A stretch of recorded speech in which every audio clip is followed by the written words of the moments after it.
Question number 2 says, you are hiking in a hilly region, and E is going to be your function of your elevation at time t. Explain the meaning of dE over dt in practical terms.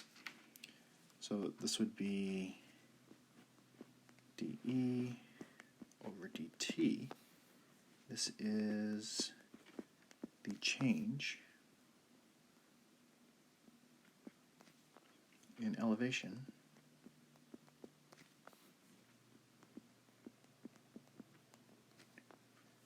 over 1 unit of time. They don't really tell us if this is in seconds or minutes, so I'm just going to put over 1 unit of time.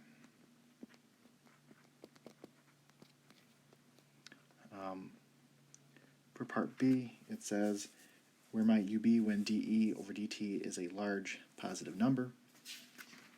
This would be when you're climbing up the hill. So if you're increasing in elevation, then the change in elevation is going to be positive.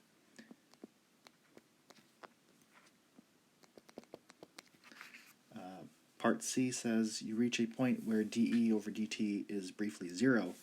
Where might you be? There's a couple options for this.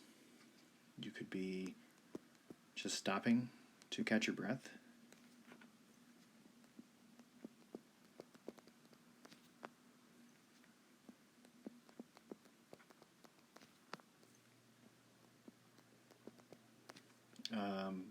You could be at the top of the hill.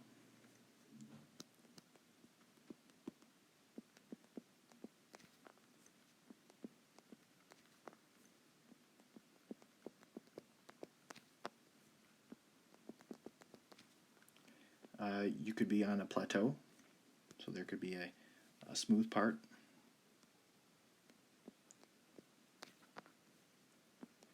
So there's many different explanations for this. So even if you pick a different explanation, that could be okay. And then it says for part D, where might you be when dE over dt is a large negative number?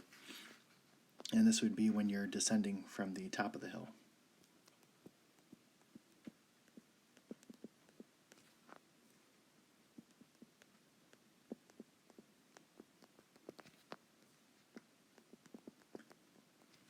So really all these situations are what's happening when it's positive, 0, and negative.